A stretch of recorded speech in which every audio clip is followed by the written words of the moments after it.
are some things that are maybe heading in the right direction. You could argue, but I don't think anyone could argue that it would legitimately say things are great. You know what I mean? Like, yeah, Ed Dowd, everything's great except the real economy. Now the Fed is just buying the debt, which really means they're just printing money. I mean, what is the Federal Reserve? It's a banking system that can print money.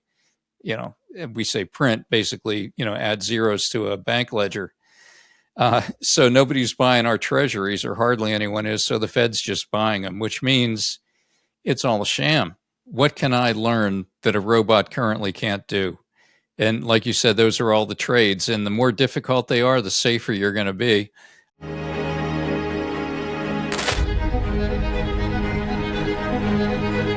Allan Paul Roberts is an author dedicated to exposing the globalist agenda to collapse society and usher in a new world order. In his explosive new book, The Globalist Plan to Collapse Everything to Usher in a New World Order, in their own words, Roberts reveals this strategy with compelling detail, directly citing key players. Using an innovative writing approach featuring QR codes, he creates an interactive multimedia experience that deepens readers' understanding of complex topics. Known for his clarity and precision, Roberts engages political thought leaders and newcomers alike, empowering audiences with knowledge to confront today's challenges. Very exciting. Thank you so much for joining the show. Great to be here, Cameron. Really looking forward to the discussion. Absolutely. So I'm going to start here. As it relates to the idea behind this book, when did that occur? What was it that made you be like, it's time to get this information out there? Okay, well, this was very unconventional. So what happened is I'll call it like a wake-up call one night in late April. Just off the top, I'm a business guy. I run a small marketing firm. Had no time in life to write a book. This was not on the schedule. This was like someday when I retire, maybe I'll write a book. But this was something happened that just kind of, I felt, left me with no choice. So here's what happened. Late April 2024, I'm laying in bed. I wake up at night around 4 a.m., just laying there for a minute before getting up. No dreams, no nightmares, nothing special in any way, just waking up in the middle of the night. As I'm laying there getting ready to get out of bed, I had this, the only way I can describe it is like a flash. It was like a instant mental knowing, a flash of knowledge, initially of 6 pillars of society that were under attack and in danger of coming down. And I can't tell you how I knew it. It just was a knowledge that was there, like turning on a light, and you just know it. And I knew it with total clarity, like more clarity than I know anything in that moment. It was just wham. And that experience lasted for anywhere from half a minute to maybe a minute and a half. It was just like this energy of knowledge was just there. And when it stopped, I was just kind of dumbfounded, like, wow, what just happened? And it's 4:30, I should say about 4 in the morning. And I figured I better write this down or I'm going to forget it. So I keep paper and pen in the bathroom. I wrote that down, tried to go back to sleep. I'm laying there thinking about these 6 pillars of society that are coming down, apparently. And as I'm just thinking about them, I had another flash, same exact thing. Boom, 3 different pillars. And I'm like, whoa. And I get up, I write them down. So now I have 9. Now I'm laying back down again, trying to go back to sleep. I mean, it's almost hopeless because this is all just buzzing in my head. And then 2 more in the exact same way. This is like 3's a charm kind of thing, rip the covers off, go into the bathroom, write them down. I'm like, what just happened, And so I never had anything like this happen to me. I've heard. That was my question. Has this ever happened to you before? Is this the first time? No. And I've talked to different people and doing these podcasts. The closest thing to it is I've had a couple musicians say that that's the way songs come to them that they write, that they wake up or something and it's just there and they try to write it down and it's almost like it's nearly perfect. I've heard that a couple times. They tend to be on drugs as well, though. So I'm assuming that they might be. Yeah, I don't know. But that's the only thing I've ever heard that was similar to this. But yeah. So I'd just like to explain that for the past 20 years, I do have a daily prayer habit of first thing in the morning. I have a prayer, uh, like one of those books where you read a dedication for the day, Right. an inspirational thing. And there's 365 of them. It's called God Calling. You can get it on Amazon for like $6. It's Yep. been out for 50 years. And so anyway, I read that every day. I take a little time to think about it. I pray. I try to just shut up and think about it. And anywhere from 30 minutes to sometimes as much as an hour and a half. I've been doing that for 20 years. Love it. The reason I say that is because when you do that, you kind of get a sense of when God is kind of, I call it nudging you, like nudging you to do something, like help somebody, do this, give some money here, whatever it might be. Right. It's like a gentle nudge. You could say it's just your conscience. You can't be sure. But in this case, it was so clear and so bold and so immediate that I figured it had to be God, And so in that moment, after 3 of these, I'm like, God, what's going on? In my head, I'm just thinking, God, what's going on? Why are you showing me this? Because I'm thinking, show this to some news reporter or show it to somebody who's into what's going on in the world and get the word out. I'm like a nobody. Why are you showing me this? Right. And I'm just thinking, and I'm like, do you want me to write a book? And if you want me to write a book, what's the title? And it's like flash, boom. I mean, the title was instantly there. This whole thing, the globalist plan to collapse everything, to usher in a new world order. I mean, I just knew the whole title without hearing the words. There was like no space between the first word and the last word. It's just boom. I just knew it. And because that was so clear and so bold, I figured, all right, I guess you want me to write a book about these 11 pillars of society that you've shown me are coming down if we don't stop it. Right. And so it's just like, okay, I'll do it. And it about a minute later, I sort of almost choked. It's like, oh my God, how am I going to do this? I've never written a book. I have an MBA. I wrote a master's thesis a couple of decades ago that was maybe 100 pages, but I've never written a book, especially something like this.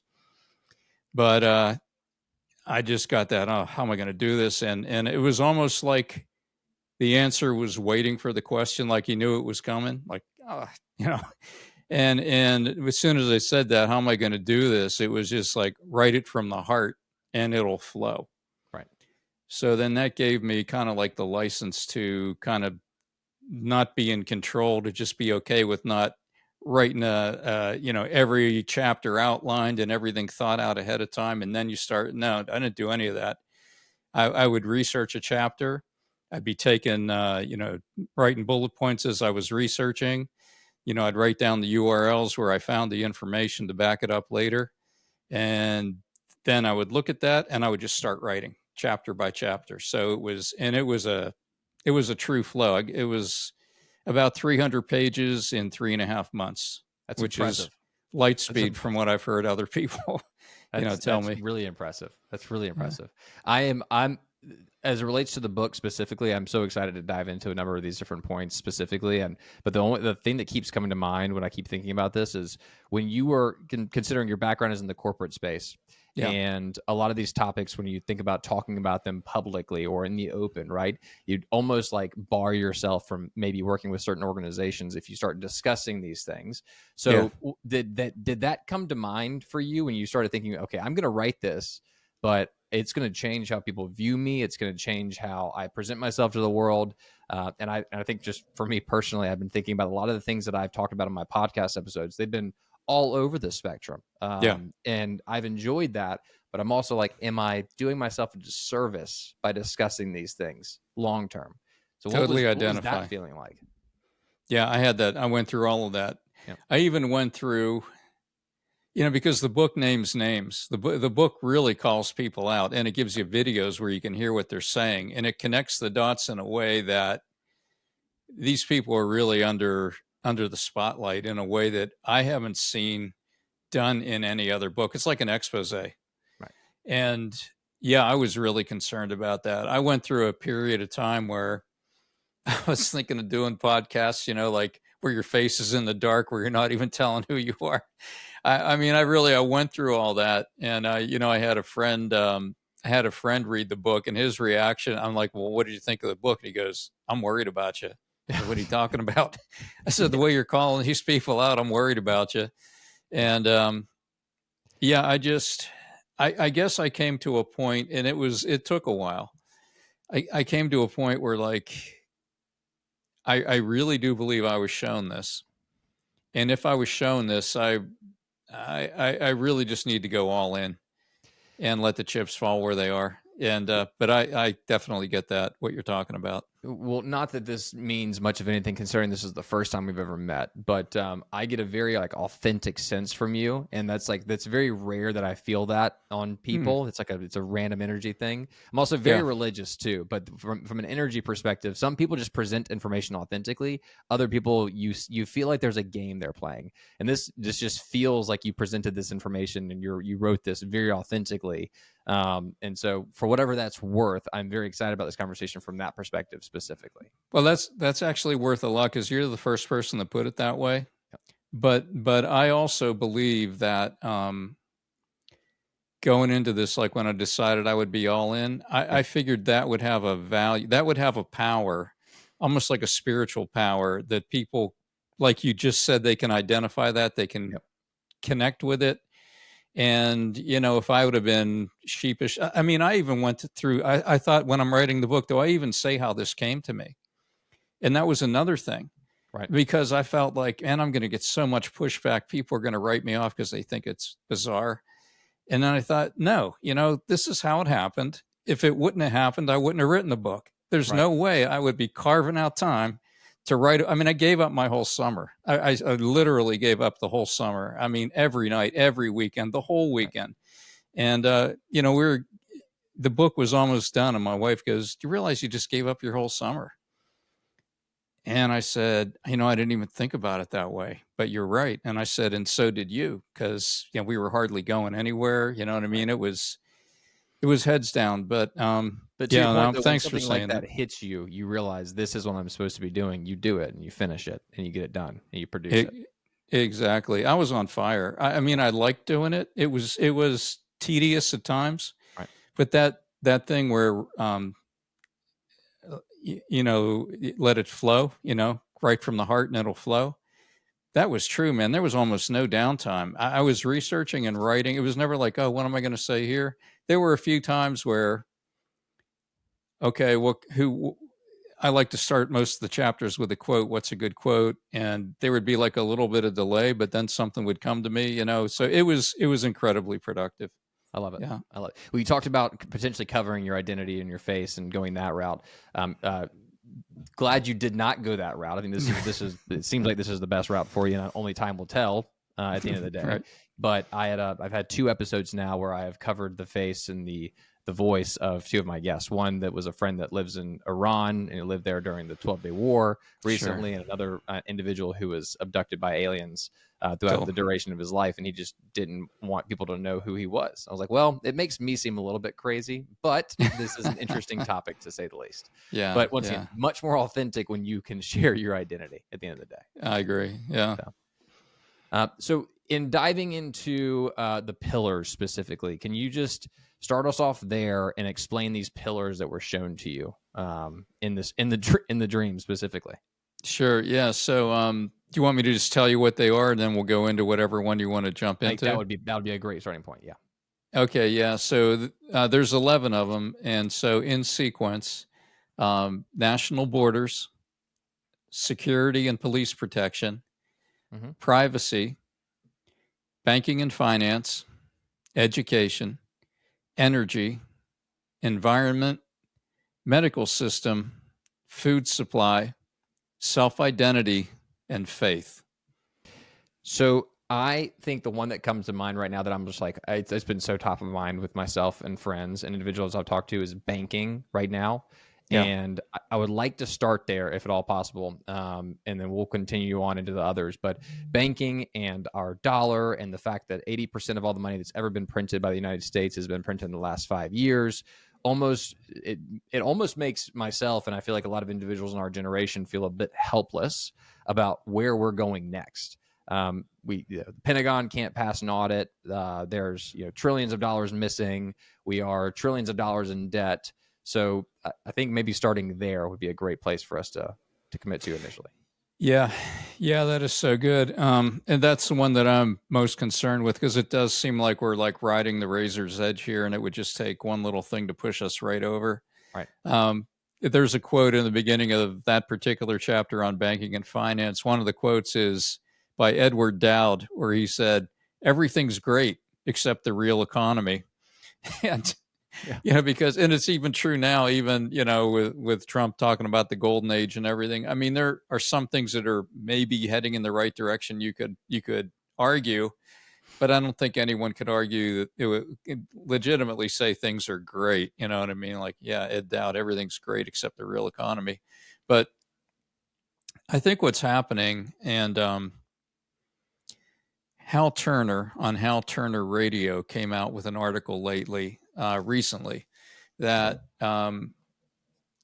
he talks about, he has these different people in finance that are talking to him, and his article basically was saying, they're telling me it's coming down in 2026 and nothing can stop it. Now, that's a really bold claim, but he talks about, the things that are going on in the world related to that. And so, for example, we're in a time where so many nations, Western nations, are in terrible shape in terms of, like their debt to GDP ratio. I mean, think about it. It's the US, it's Japan, it's practically all of Western Europe. And, we're all on the SWIFT system, and it's all interlinked and everything. But, the debt is out of control. Right. And Japan just ended their low interest rates, which it turns out the rest of the Western world in particular was using to borrow money at near zero and put them in U.S. treasuries to it's called the carry trade. You make money on the difference between the two. And Japan just recently ended that. And they said that is like ominous, because now we no longer have this artificial incentive to buy U.S. treasuries and even European bank, treasuries. Right. So that's gone. And so now the Fed is just buying the debt, which really means they're just printing money. I mean, what is the Federal Reserve? It's a banking system that can print money. We say print, basically, add zeros to a bank ledger. So nobody's buying our treasuries, or hardly anyone is. So the Fed's just buying them, which means it's all a sham.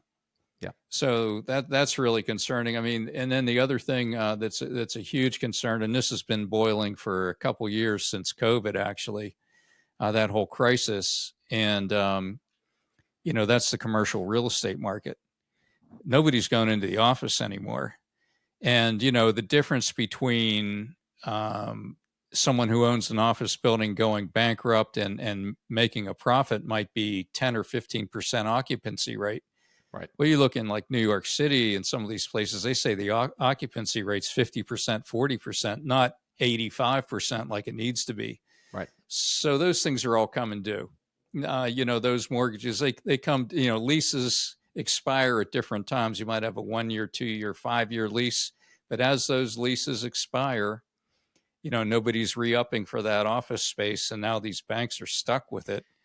And, they're underwater. I mean, I could go on, but those are huge things to be concerned about. Well, and it's not like I live in the commercial real estate space, but the individuals I talk to that do live in it cannot make a multifamily deal pencil properly right now. That seems very consistent across the board too. So if you can't make deals pencil, then what happens next, I guess, is the big question.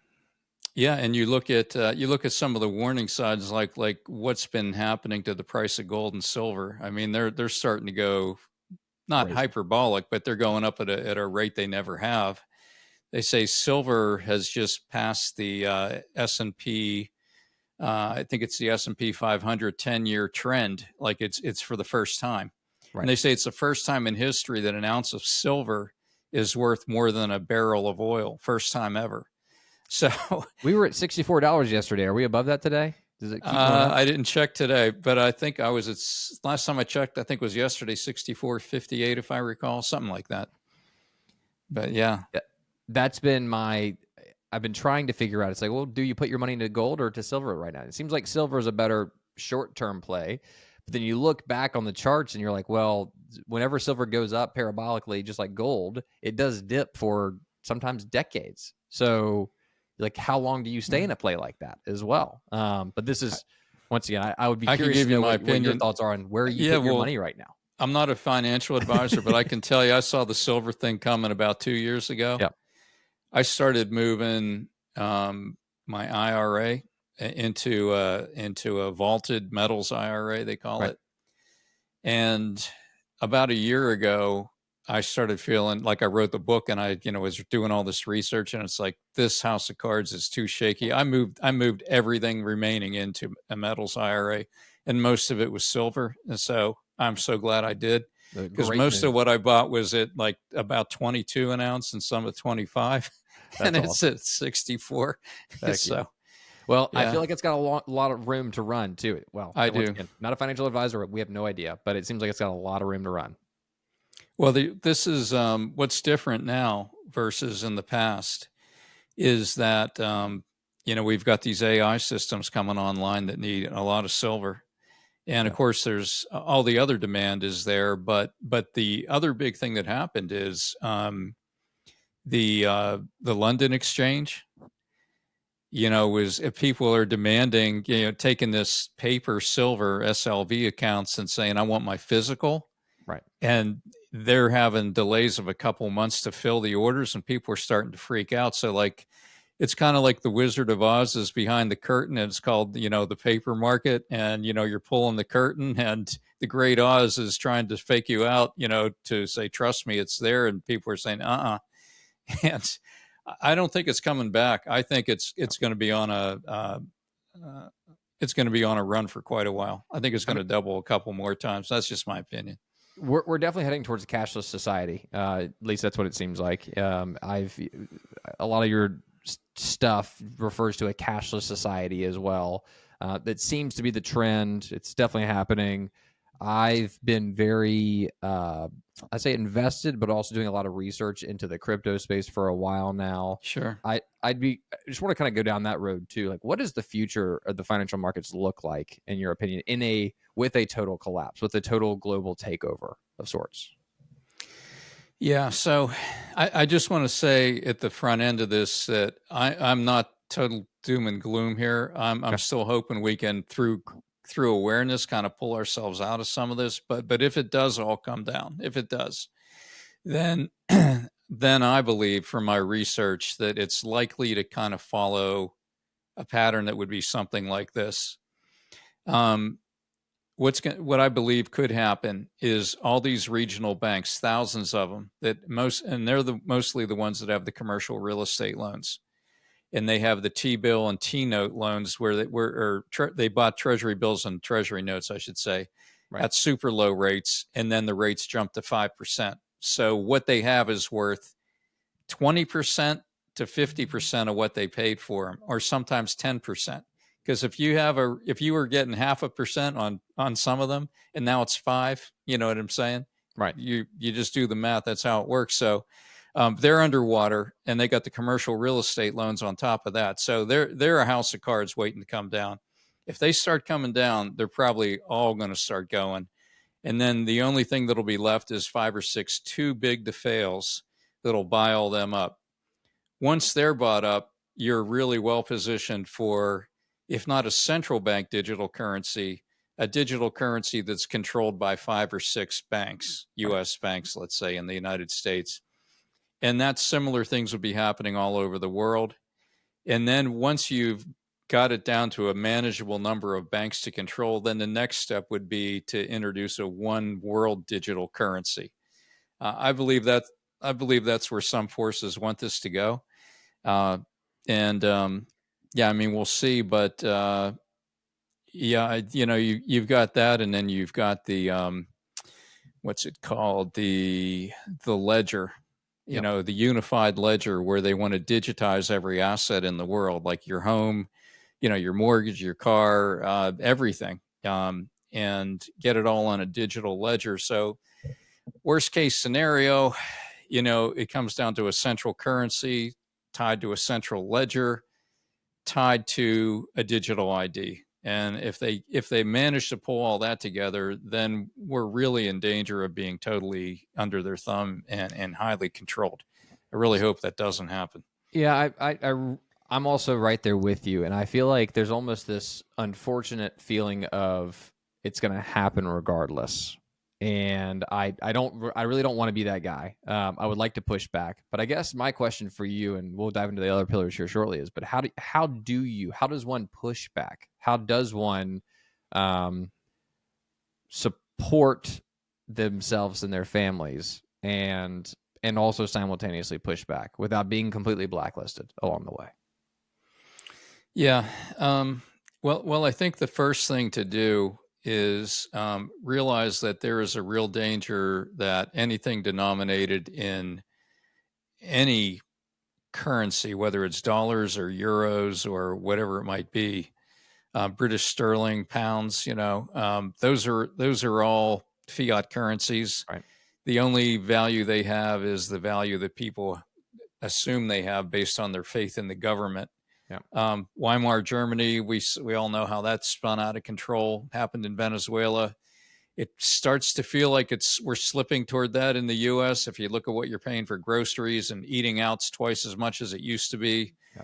There's some good news. Gas is good compared to where it was, but there's so many things are getting so much more expensive that I think we need to move from having our money in dollars in a bank account to having it in hard goods. And in other words, the things you need to buy them now, before the price goes up. If you can, buy them and store them. So that's one thing you can do to defend yourself. Long-term storable food.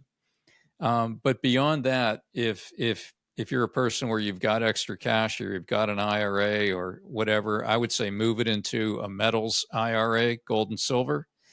And there's plenty of firms that have what they call vaults, and they're insured by Lloyd's of London. They have guards. Just pick somebody that you really trust, because there's a lot of scams out there. I mean, I would say just go for bullion, which means just silver rounds. Don't go for the special coins. Don't fall for any of that. Just bullion, they call it. And then, is there a particular company that you would endorse or just support? Because I feel like a lot of those organizations too put a large margin on their bullion as well. Yeah, Battalion Metals is one I've used and I trust. I know Mike Adams, if you know, the health ranger, he really he seems like an honest guy, and he recommended them, and that's who I've been going through. KP, Kirk Elliott, whatever his company is, I also really trust him. He's all about the only thing he sells is bullion for that reason. But I'd say either one of those two would be trustworthy. Good to know. Good to know. That is I feel like each of these pillars could be a podcast episode in and of itself. They could, yeah. We're not going to get through them all. It's hopeless. It's just fantastic. On to, I want to discuss the food source. That's one that's been interesting to me. It seems like a lot of billionaires are buying a lot of land right now, and have been for decades, in preparation for this, what seems to be a food source battle. I think you also, in one of your posts on Instagram, you referenced Tucker Carlson talking about some of this as well. It seems like a lot of chicken manufacturers have had some issues. Once again, I'm not sure how all of that ties in necessarily, but I would like to discuss the food source side of things next, and kind of just get a better understanding of how that applies to all the above. Yeah. So, one of the things that helps you to intuitively get the feeling like this is a global effort controlled by, people at the very top, is that similar things are happening not only in the U.S., but all over the Western world, especially Europe, but also Australia and New Zealand and Canada. But what's going on is food production is being taken offline. whether it's Bill Gates buying 70 million acres of Western forest and also being the biggest owner of farmland in the country with holdings across multiple states. He's buying up farmland, and as far as we can tell so far, none of it's being kept as productive farmland. It's being taken offline. In Europe, the farmers are rioting because they're taking tens of thousands of farms offline, all over Europe. And they're doing things like increasing the taxes on farmers, doing things to make it harder and harder for them to survive, making them identify all their cattle and chickens and everything else. Like everything's got an ID now in a lot of these countries. Yeah. And, in Belgium, there's the book has about 175 QR codes. 100 of them are videos, but there's a video that you can get to through a QR code in the book that where these farmers in Brussels, Belgium, are all like lining the streets with their tractors, and they're spraying manure all over the government buildings because they're so PO'd, at these regulations that are coming down from the EU, but it just comes down to taking it offline. There's a section in the book that just goes through the numbers of all the chickens that are being destroyed, and like in 1 month of just March of 2022. I could just read the numbers by day: 294,000, 644,000, 243,000 chickens. That's up to March 8th, March 10th, 663,000, March 10th, 915,000, March 14th, 2.75 million chickens destroyed on an egg farm in Jefferson, Wisconsin. And what happens is whether it's fires, or they had been coming in with these, I call them fake PCR tests, because they can crank that thing up to whatever they want and it's going to register something. They come in, here's a chicken, no symptoms. They test the chicken up. You have a bird flu, call the whole herd. That's what was going on. Now, the current administration put an end to that, thank God, and egg prices, came back into balance, came back into line. But this is going on all over the place. In Australia, they had this thing where they killed, I think it was hundreds of ostriches. These ostriches were like 35 years old. They just slaughtered them. Wasn't Canada having the same issue? Yeah, I think so. Yeah. Yeah. So, you know what? That was Canada. I said Australia. Yep, you're right. That was Canada. So, but, it's this kind of thing, whether it's cattle, we have less cattle than we've had in decades now, with a much higher population to feed. It's really a very concentrated effort to reduce the food supply. I'm just really glad the chicken price or the egg prices have gone down, because I eat a lot of eggs, and it's one of those things for me. It's very frustrating going to the grocery store and being like, I just spent $50 on eggs, and you're like, that is nuts. But so that's been fantastic. But it's also been a desire to move, and it seems like a lot of people now are just like, I want an acre, I want a couple acres of land, I want something to call my own, so I can have the eggs, or have the chickens, have the pigs, have the cows, whatever it is you want to do, and have my own garden, my own space. And so many people that I've talked to as of late are like, I'm having a child, I want to go have my own property. I'm so tired of living around a bunch of people and not being self-reliant. I want to be able to have my own things and be able to live a little more independently. So in regards to the infrastructure that takes there too, it seems like that's also a big push too, right? Get people to a point where they don't feel like they can be self-reliant. They can't be independent anymore. Destroy them mentally. So what is it that you've seen from that perspective, from a globalist control side of things, is actually destroying the person's desire to live independently as well? Well, I mean, I would say that we've been dumbed down so much intentionally that it's very hard to be smart enough to live independently, in the sense of having the skills to live independently. Right. There was a time when, World War II, so many people did their own farming. They grew their own food. They had these, they call them victory gardens. Well, that everybody knew how to do that. Everybody knew how to plant. Most people, they've never planted anything other than buying a plant at Lowe's and sticking it in the ground beside their sidewalk.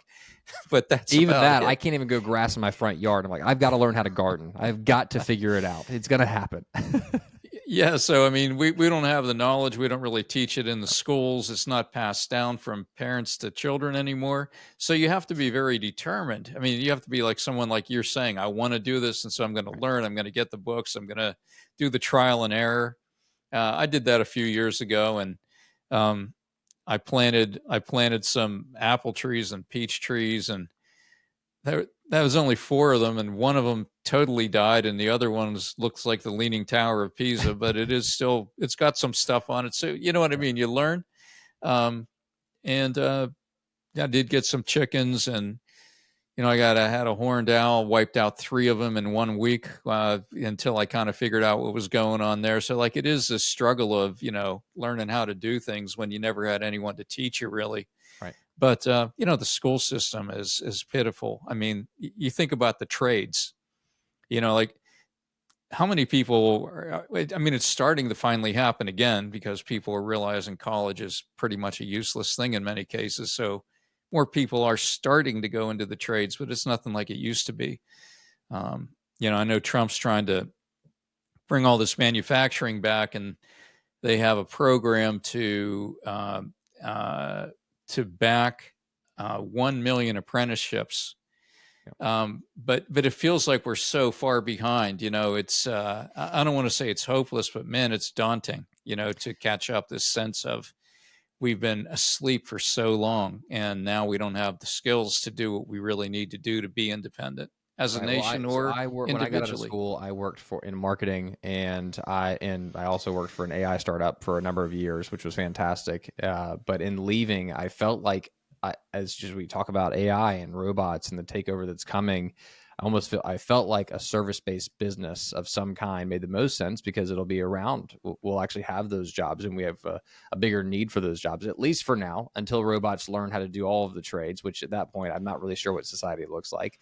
It sounds like a universal basic income is going to be required, and it sounds like we're heading towards what seems to be a very dark future in that regard. And I don't want to be a downer. I want to be very positive moving forward. But I've been looking at service-based businesses because it seems like it's the only way for us to truly support ourselves, is to learn these skills, learn these trades, actually get into it. And I've just gained an entirely new level of respect for pool companies and for roofing companies and for builders, Oh yeah. because they are doing things that are not easy. These are not easy jobs. And when you've been in a tech position for a while, in a marketing position, you realize, wow, I've unlearned a lot of the skills that I could have easily learned had I just gone to a trade school early on. With individuals kind of trying to figure out what their next step are, especially the younger generation, what would you suggest those that are coming out of high school, coming out of college? What would you suggest they maybe gear their career towards or start to learn in order to be successful in this potential new world order that is coming? Yeah, I mean, I would first of all think about kind of what you said. What can I learn that a robot currently can't do? And like you said, those are all the trades. And the more difficult they are, the safer you're going to be. Right. I'll give you an example, like a truck engine mechanic. I just read an article where this company that repairs trucks is trying to hire mechanics at 120K a year, and they can't find them because people just don't have the skills. They're offering 120K to start, and they can't find people. So, if you went into something like that, or, HVAC, or just the things that people need, all the skills. But again, the more difficult the skill, the safer you're going to be. The more complex it is, the safer you're going to be. That's what I would do. And the other thing I would do is teach people how to run their own business. Like if I had a son coming up right now, it would be learn how to run your own business. Learn a skill and leverage it. Maybe apprentice for a while, but in the long run, start your own business doing that too. As a career path. But yeah, that's what I would say. Those kind of things. I love it. So in the book, you did call out some names in particular. Klaus Schwab was one of them, and the World Economic Forum specifically. I wanted to know, when you think about the people that are really running these things, and you may go into this in the book, and so I'm not entirely sure because I haven't read the entire book yet, but who are the individuals that are running these things? Who are the individuals and the families that are behind everything that is that is going on and coming for us in the near future. Yeah, so I don't think of them as much as individuals as people who are in positions, certain positions. So the person can change, but who's really in the position? I mean, the key control points, the way I see it, are number one, the central banking system. So, you could go to the very top, like the Bank of International Settlements, the World Bank, right? Things like that. But then you go down to like the World Economic Forum, which is then the next piece. You got the banking system, and then you have like the brain trust, which is the World Economic Forum, which is shaping the direction of the future. Right. And then the World Economic Forum is connected to, the Fortune 1000 companies, let's say, of the world. Most of those are members, or the Fortune 500 are members of it, in the major corporations of the world, and who's running these corporations. Now, you couldn't on an individual basis say that person is definitely a globalist, but the chances that they are much higher when you go through the organizations like that are really controlling the long range planning and what you can and can't do. They're shaping national policy. So those would be two. Then you move over to like the United Nations and then the UN agencies like the World Health Organization. That is one scary organization to me. I mean, the guy Tedros, the guy that's the head of it, I mean, a lot of people consider him as like a criminal. Right. But he's the head of that organization. And it was about 2 years ago, I think, they were seeking unilateral authority on behalf of all the member nations who were signed up to be able to declare a pandemic and then declare the protocol everybody had to follow. So think back to COVID, how it seemed like the whole world was doing the same thing, 6 feet, or maybe in some countries it was 3 feet apart. Everybody's locked down. They had this, everybody's wearing masks, what I mean? There's this protocol. And then you get into, they're all taking the shots and the boosters and all this, so they were seeking worldwide unilateral authority to basically control that. Now, people will say, yeah, but all they can do is recommend. But the trouble is when all of the leaders fall into that in lockstep with each other, yeah, you could say it's only the power to recommend, but you have leaders who are enacting it and enforcing it upon their citizenry. Right. When you think about how Biden, the pressure he was putting on, and the pressure then that companies put on, they wouldn't hire you. Universities wouldn't let you go to their school if you didn't get, the thing. Yep. So it's this kind of top-down control system where people are signed up for it. So in the book, I say, it's things like most of the heads of governments, most of the people at the very top of most governments really are globalists if you look at their actions. I mean, if you look at the UK, Keir Starmer, I mean, who could deny that guy's policies are globalist all the way? I mean, they're throwing people in jail for praying silently 100 yards from an abortion clinic, and the cop comes up and asks them, "What are you praying about?" What are you doing? I'm praying. What are you praying? What, you want to read my mind? Yes. What are you praying? It's like off the rails, not so tyrannical, but these people are in power. And so then when you get below that level, now you're into like the heads of the major organizations within the government, the 3-letter agencies. But again, that can change depending on who's in control. But generally, those are the choke points, and they've been all kind of going the same way. Right. If you look at what NATO's doing right now with this bizarre war against Russia, I mean, they're doing everything to undermine Trump and anybody that wants to try to solve this thing. The European part of NATO is running around and basically they're saying we're going to conscript our own people. They're talking about starting up the draft all over Western Europe and going to war with Russia. Like, why? These people are nuts. So that's kind of a long answer to the question, but those are the basic power structures. And then you could say there's a video in the book. It's called "Who Owns the World," and there's a QR code. You can look at it. You can watch that video, and it does a lifetime Yahoo Finance search. Who owns this company? Who owns that company? And they focus on competitors like Coke, Pepsi, Boeing, Airbus, Microsoft, Hewlett Packard, whatever, you know. And Right. it turns out as you roll it up, it does really turn into this pyramid where a few companies have controlling interest in basically all the major brands in the world. And then you get to the very top, and you're left with Vanguard, State Street, and BlackRock. And you get to the end of that, and it turns out that Vanguard has controlling interest in State Street and BlackRock. So really, Vanguard is the company that's at the pinnacle of the pyramid, but then Vanguard's organized in such a way that you're not allowed to know who owns it. So you could say, okay, who are the, is it, is it the Rockefellers? Is it the Rothschilds? Like who really owns, has controlling interest in Vanguard? Who has Right. most of the stock? Right. You could say they are in a unique position to control the world too. I found as of late that I've become more and more critical of just every organization and every entity and every single individual. And sometimes I'll have friends that'll look at me and be like, "Are you just critical of everything?" I'm like, "Yes, I've finally gotten to this point where I am critical of every individual, every organization. Frankly, Yeah. the organizations are religious organizations as well. I've just become critical of everything, even our country and our organizations internally.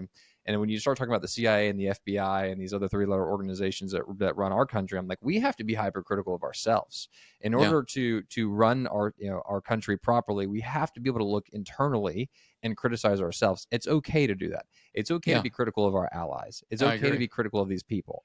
And I feel like that's ultimately just like a testament to the kind of country that we have, that we're still allowed to be critical of our country and our organizations, unlike specifically the UK, which I'm heading to the UK tomorrow for a week. Oh, okay. And I will probably not release this episode until afterwards, just to make sure I don't get arrested. While You don't I'm want to in the get UK. arrested. Yeah. Wait till you come back to release it. Yeah, exactly. So I'll wait till the week I get back to release it. It'll be Christmas. This will be fantastic. But I almost feel like we've fallen asleep. A lot of us in society have fallen asleep and decided that we are going to go along with whatever narrative we've been pitched our entire lives just because it's comfortable. And Cameron, why are you questioning this person? Or when Candace Owens or Tucker Carlson or this person says this or they'd say that, why are you agreeing or disagreeing? It's like, I'm just being critical of everything. So how can we, not that that's a good thing, but I'm curious to know, is that a good thing? Is that healthy or is that unhealthy at this point to be critical of literally every organization, in your opinion? Well, the founders tried to create what they called a free press, and that was their job. But now the press is captured, and I make that case in the book that at least the traditional press, CNN, MSNBC, CBS, ABC, I would say Reuters, New York Times, all the highly respected traditional sources of media are captured. And there's a quote in the book from one of our CIA directors. Was that Casey or was that Colby? Probably Colby, I believe. That was Colby, right? That the CIA owns everyone of any consequence in the major media. Right. And then the other CIA director, Casey, says we'll know we've been successful when everything the American public believes is false. So you got, this traditional CIA that wants to deceive us and has control of the media to be able to do it. So the media hasn't been doing their job of questioning, like you're saying. So that leaves it to us. So I think you're right to question it. I think the danger for all of us is that we don't allow ourselves to get to the black-pilled point, so black-pilled, so negative, so defeated that we lose our power to resist and do something about it. It's kind of like, was that Lord of the Rings? I don't know if it's Gandalf or somebody says, there is still good in the world. Right. We got to remember that there is still good in the world. There's people who are trying. And here's what I think. I think there's a lot of people that are trying, but they're deceived in some way or another. They're just wrong about something. And I think that's all of us. We're all trying. And I think it takes some humility to say, look, there's things I just don't know. I have my theories. I could be wrong, but personally, I never get flamed as much as when I say anything positive about Trump. If I say even one thing positive, the feedback in the comments are, oh, you're a Trump lover, you're this, you're that. It's Yeah. like, hold on a second. You got to admit there's some good things. And so let's celebrate the good things. I mean, we got a southern border that's shut down. That's a good thing. Egg prices are coming down. That's a good thing. Can we admit that there's some good things? Now, here's the thing. Let's just give him the benefit of the doubt just for 1 second and say he is trying to do what he, as a 79-year-old businessman, thinks is the right thing, okay? Number one, he doesn't know everything. Number two, he doesn't have time to watch podcasts and figure out every angle of everything. He's juggling 1,000 balls at once, right? He's got a lot going on. So, and he's going to have people coming at him from every angle with their agenda. And he's got to decide who he believes and doesn't believe. Like, it drives me nuts that he's on with these some of these people like in AI and in heads of Pfizer and other organizations like that. It seems like they have his ear. Yeah. And so I hate that. I hate where AI is going with the surveillance thing. Like, is it really too much to ask to have AI without surveillance? Like Right. Why did nobody think of this? Like, let's Right. just pluck out the surveillance and you can have all the AI you want. I'm fine with it. Just don't have cameras on me. Don't watch everything I do. Don't try to figure everything out about me. Give me my freedom. Give me some privacy. Those are the kind of things we need to be able to push back where it's going off the rails, Right. but also acknowledge where things are being done right, encourage more of that, and shout from the rooftops when there's something that's going in the wrong direction. Well, I would say just to the Trump point, I'm going to ask a question as a follow-up to this, but I had a mentor of mine who sat in the same room as the prime minister of, I believe it was Azerbaijan, and the leader of Azerbaijan and Armenia recently. And to his kudos to Trump for getting countries to come together and for people to stop fighting each other, right? This has happened, it seems like, multiple times over the past year that he's been able to bring about a good amount of peace. But also there's plenty of areas in which he has not been successful. And I think this is like where I say to myself, I'm very glad that we have a president that has been able to bring about peace in certain regions, but also we did elect him to bring about peace everywhere, not just in certain locations around the world. So there's still a lot of work to be done across the board. But whenever people will be like, well, you like Trump. It's like, well, I'm very critical of him too. I don't have to. He's our president. He represents us as a whole. I'm allowed to be critical of him and the things that he does, and I'm also allowed to say when I believe he's doing a good job. That's a part of our freedoms, right? Isn't it? Yeah, exactly. I think a lot of people in the podcasting space, this is a trend I've noticed. And again, like I said, I see it because I get flamed a lot for saying anything positive. But it seems like there's this trend to be so black-pilled that you think that everybody's in on everything and there's not a damn thing you can do. I'm sorry. The world's too complicated for that. And besides, if we can just step back and I challenge anyone listening to this podcast, and you're probably going to hear from him, to give me one other person in all of history that you can think of, at least since you've been alive. Let's not go back 500 years. Just give me one person who has taken as much crap as he has, who has been sued as much, who has been dragged through courts, who's been threatened with imprisonment, who his family has too, who has given his salary, his entire salary, 400 grand or 500 grand, whatever it is, you're just giving it back to the government, who has just taken the shots and the crap from everybody. Nobody is in that league. And I find it just very hard to believe that somebody be taking those arrows all day long, every day for years, and they're still owned and all on the same team. I just don't buy it, because there's nobody else in that situation, or has been ever.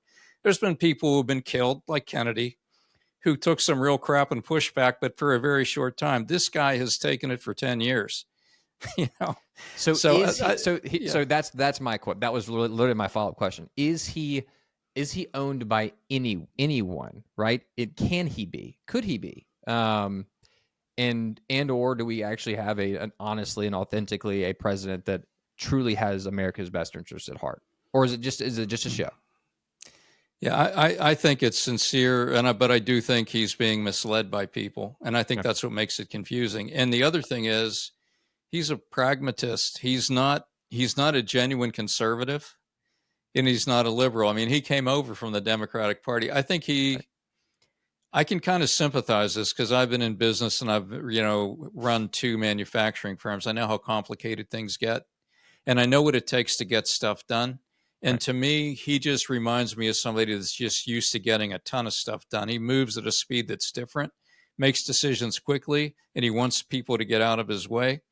He is not a true conservative in terms of believing every single thing and making sure that every action is pure. Right. He's like, what do I think's best for the country, regardless of what side of the spectrum it's on? And he just goes for it like a bull. And sometimes he's wrong, and it pisses people off because he's not pure one way or the other. Then it's easy to interpret motives. That's how I see it. But I again, think you don't take that much crap for that long when you don't have to. He didn't have to run again. He right. didn't have to sign up for this. Right. Yeah. Well, it's definitely a legacy thing now. At this point, it's definitely a Yeah. legacy and a brand and the name that he's created for himself and for his family that he seems to be trying to protect. But also, you could argue that he has tarnished it a little bit with running again for office and going through all this scrutiny. I think anybody that runs for office just needs to understand your entire life and your entire family is going to be picked apart, and he knew that going into it. Yeah. He knew that going into it. What does it look like in regards to the ending of the nation state as well? That's one I do want to discuss and just kind of dive a little bit deeper into, because to your point about a one world currency and the ending of the nation state, what does that maybe look like in the future? Do we truly have just a one world government potentially, or do we somehow have a way to hold on to our culture and our nations at this point? Yeah, I mean, it depends how much resistance there is. Yeah. And this is where I think opening the eyes of the general public is really important, Right. which is really why I wrote the book and why I'm trying to promote the book. It's just a way to get the word out there. But I think it's all about pushback, and there's more pushback than we realize. If you go to my X account, author AP Roberts, there is I've pinned a video that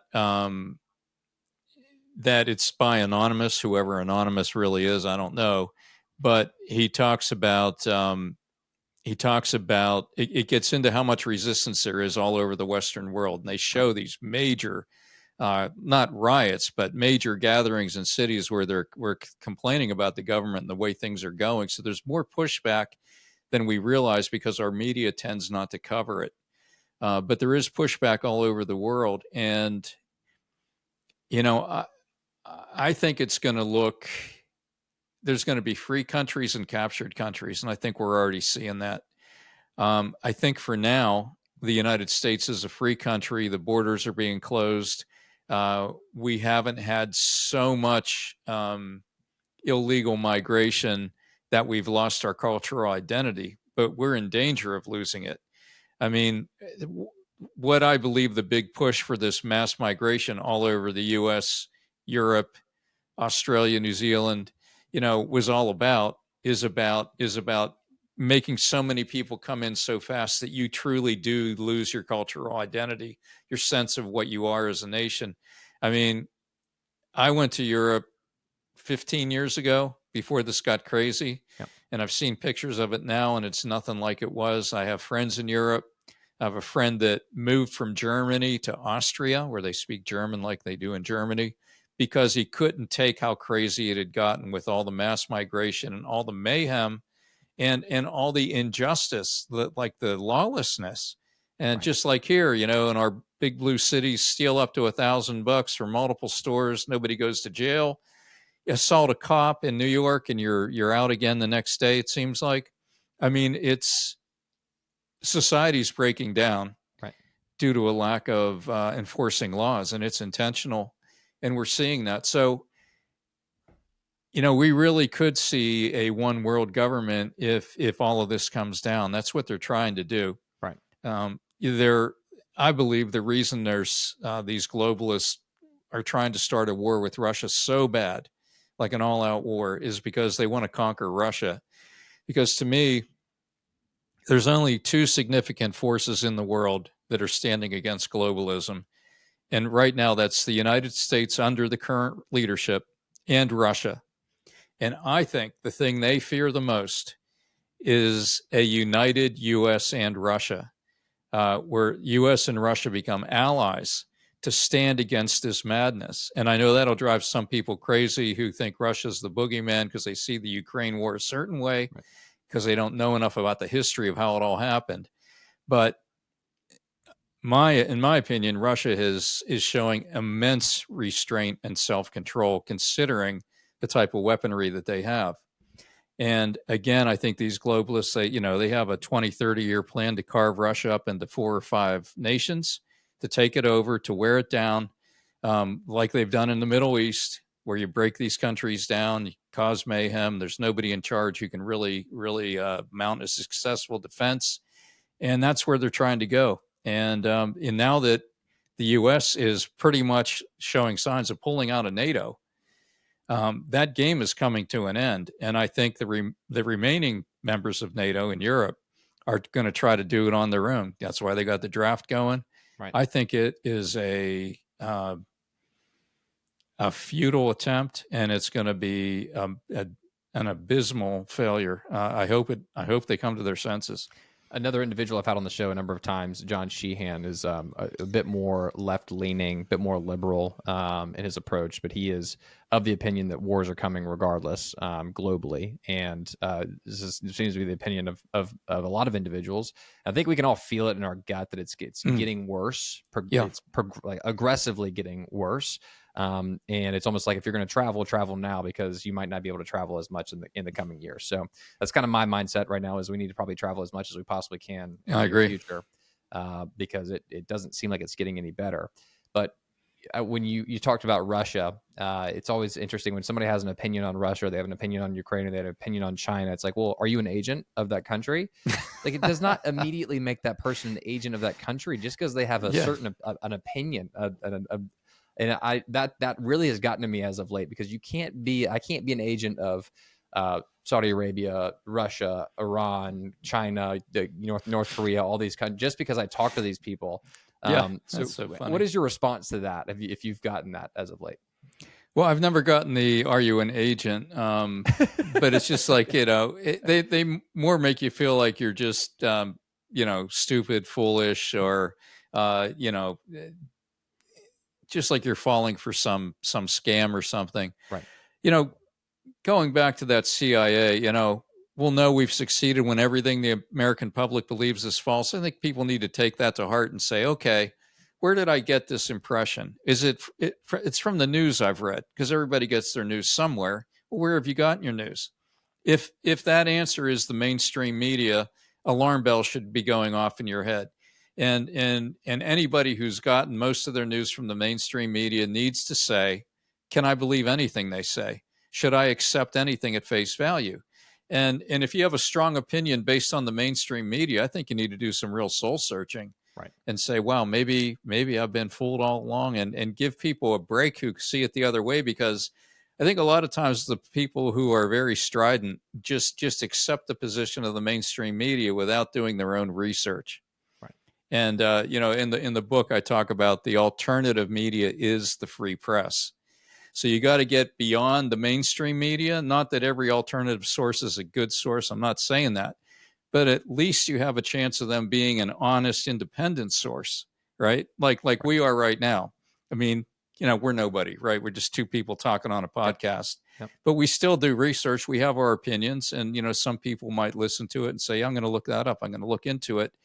That's how, the alternative media is you have a chance to get an honest opinion. Follow the lead, follow the research. In my case, I would say get the book and follow it down, follow the QR codes, go to the videos, go to the documents, and read it for yourself. Right. Yeah.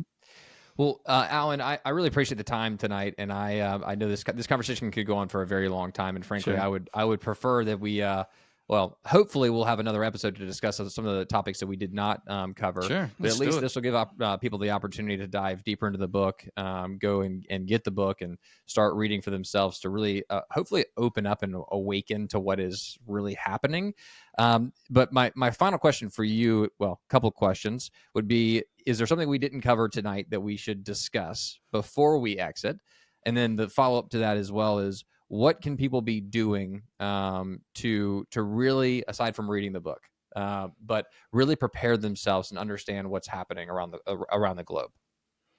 Yeah, well, I would say one thing I'd like people to do is go to globalcollapsebook.com. That's the website for the book, where you can read a chapter for free. Click the read link. You can also hear the intro. It's available on audiobook. But I really think it's important to read the book and follow the information, because it includes a whole section on preparing. You're saying, what can they do to prepare? The back section of the book is all about preparation. It's got all kinds of things you can buy or do to prepare yourself and your family for the possibility that this whole thing could come crashing down, or to some extent come down.